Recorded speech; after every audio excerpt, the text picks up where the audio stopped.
Hey friends, people online keeps arguing about whether China's economy is booming or collapsing.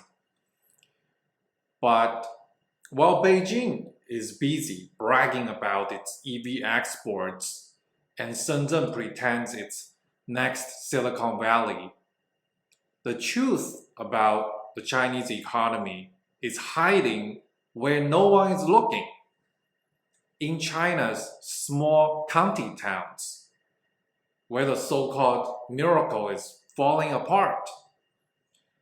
They're not rich and famous enough to be glamorous like Beijing or Shanghai, and not poor enough to be pitied like some rural areas. And that's exactly why they reveal the truth. Because county towns is where the overwhelming majority of Chinese people reside.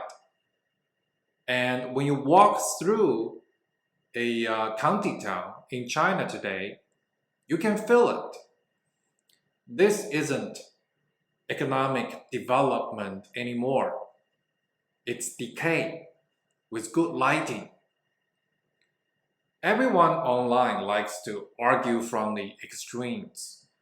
Urban elites in China say, look at our skyscrapers. China is doing great. And the pessimists say, look at the countryside, the rural area. People are still dirt poor. But I think both are wrong. The real China is in this gray zone in between. The small county towns that look halfway modern on the outside and halfway dead on the inside. Just drive through any county town and you'll see the story. A few glittering government buildings with giant red slogans about revitalization, and then an empty Wanda Plaza shopping mall with escalators still running but no shoppers. And then the same bubble tea store, opening and closing 3 times in 2 years. This is where China's economic collapse begins. Quietly, invisibly, from the bottom layer of the system. Beijing has spent the last 30 years upgrading these county towns into cities on paper. What they call is the county to city reform. And they thought changing the name from some county to some city would magically make everyone richer. Spoiler, it didn't. Sure, they built more highways, government offices, and statues of heroic farmers, pointing towards the future.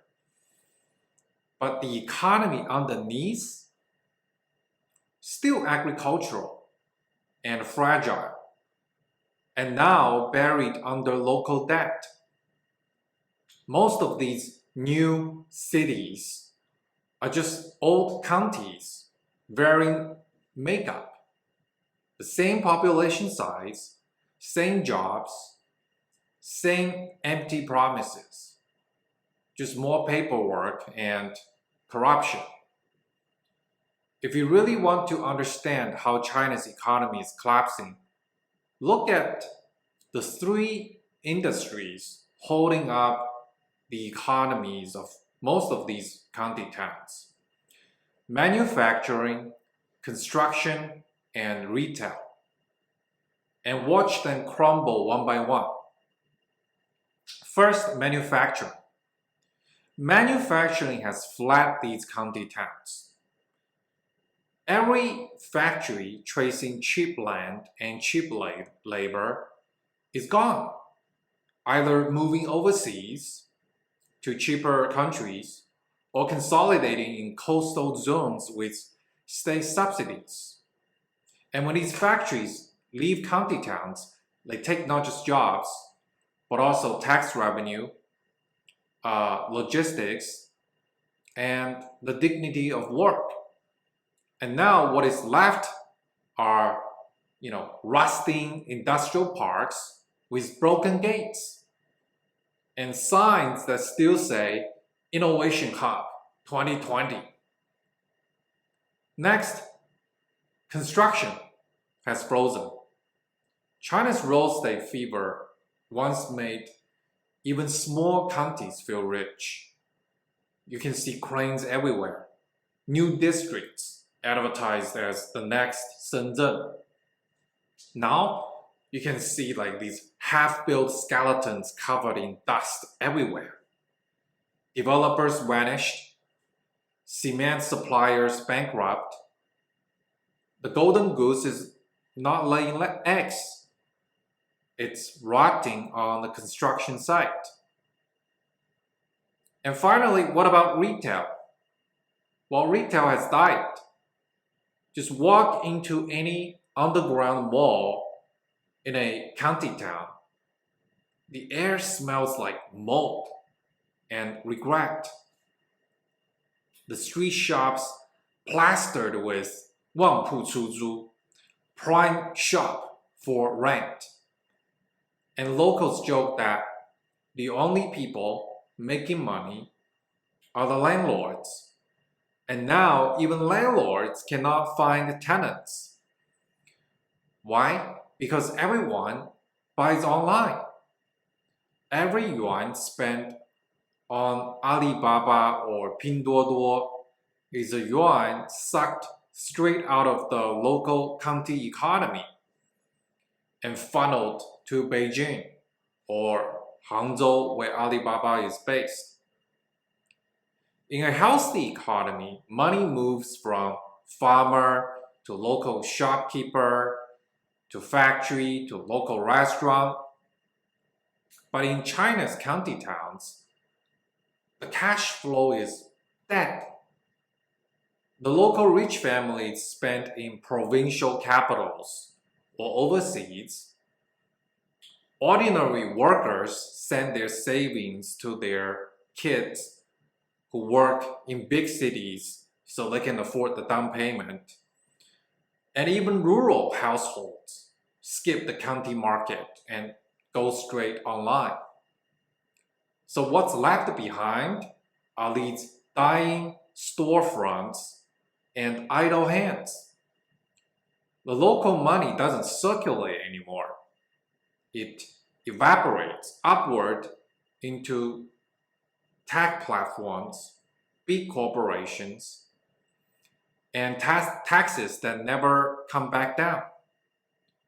That is why when Beijing brags about GDP growth, most ordinary Chinese cannot feel it in their wallets because there's no way for them to benefit from the so-called economic growth.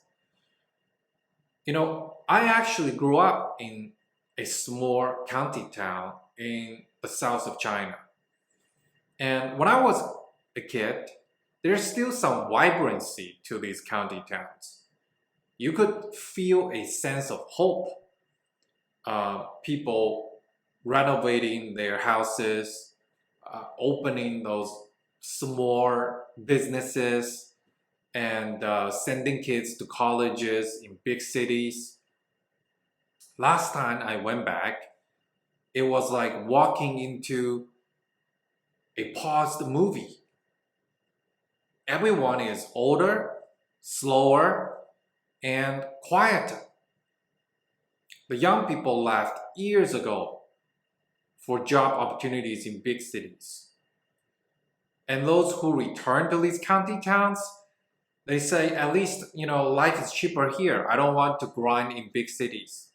And you know what? They leave these small county towns again 2 months later because life is too dull and no opportunities there.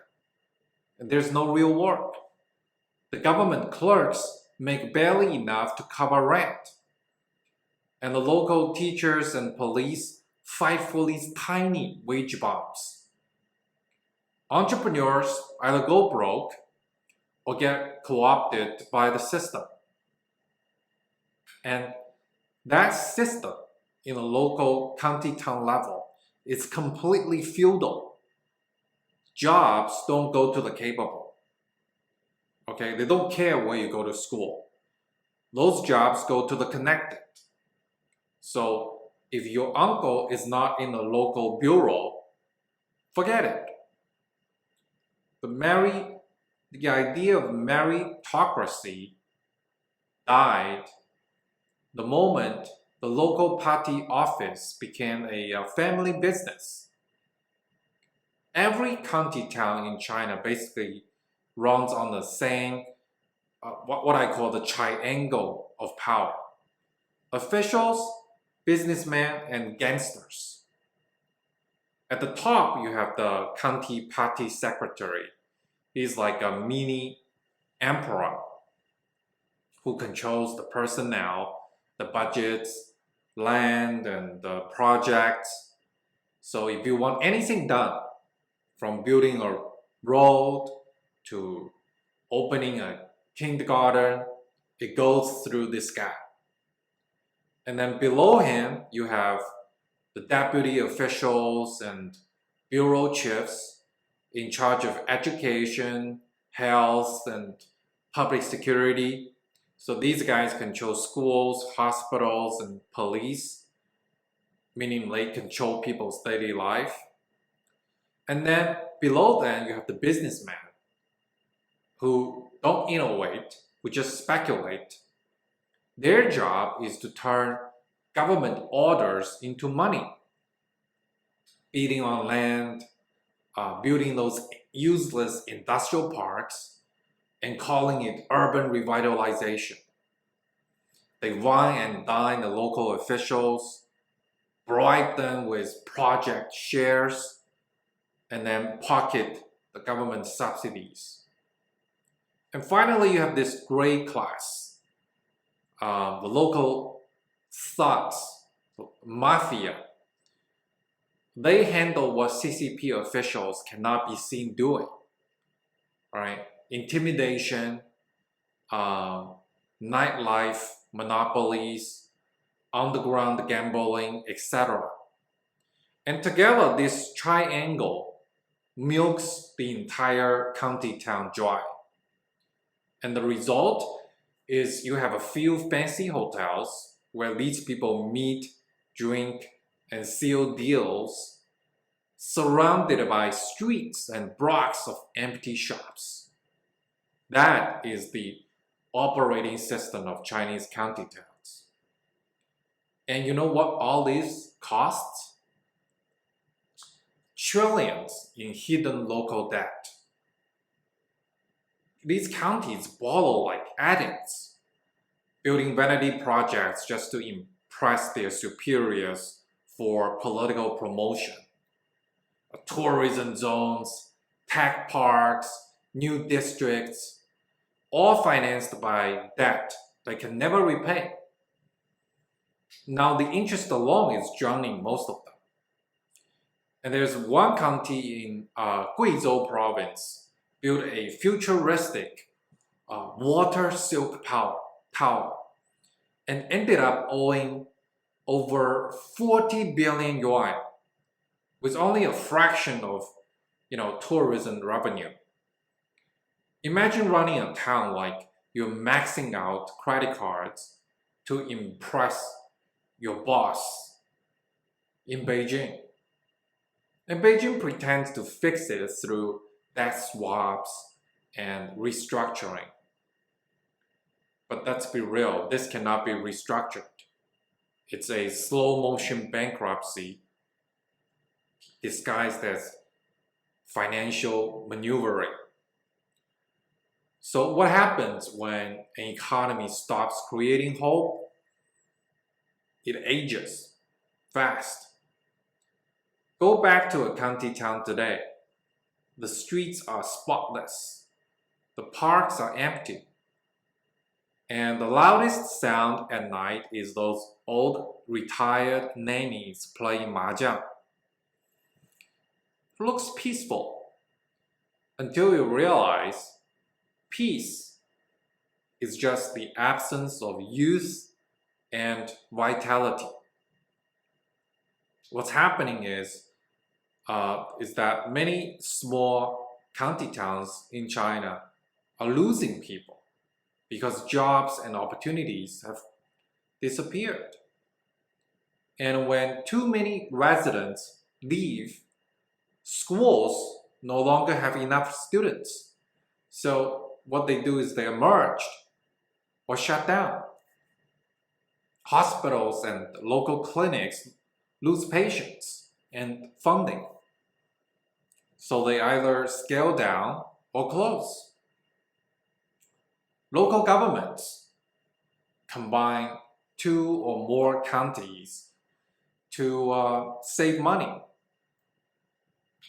I call this process reverse urbanization. And here's the irony. You know, China spent decades pushing people from rural areas into county towns and cities. That was the whole idea behind urbanization.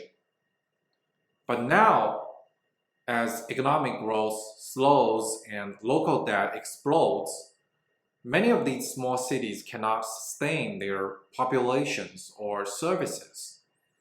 So people move away, buildings empty out, and what used to be modern cities start looking and functioning more like villages again. Quiet, aging, and the whole city is dependent on subsistence level activity instead of industrial or commercial growth. So it's basically urban development running in reverse. Now, you might wonder, can Beijing fix this? No, because the county system is the regime's backbone and it's poison. The central government needs these county towns to collect taxes, enforce control, and keep the illusion of social stability. But these same counties are financially bankrupt, socially stagnant, and politically corrupt. You know, it's like using a leaky pipe to hold water pressure. The harder you squeeze, the faster it bursts. That's why the collapse isn't coming from Western sanctions. It's coming from inside, from the thousands of these dying county towns that no longer produce growth, trust, or babies. So next time someone tells you that China is doing fine because Shanghai looks shiny, ask them to spend just a week in a county town 2 hours away. Talk to the local teachers whose salaries were delayed for months. The shopkeepers who closed 3 stores in 2 years. The officials pretending to be busy because they've run out of projects. That is the real China, and it is slowly collapsing in silence. You don't need a Taiwan invasion or a financial crisis for a system to fail. All it takes is the quiet death of small town hope. And when that hope disappears across thousands of counties where most Chinese people live, then no skyscrapers, no propaganda, and no central bank interest rate cut can save this empire built on sand. Because when these counties die, China dies from the ground up.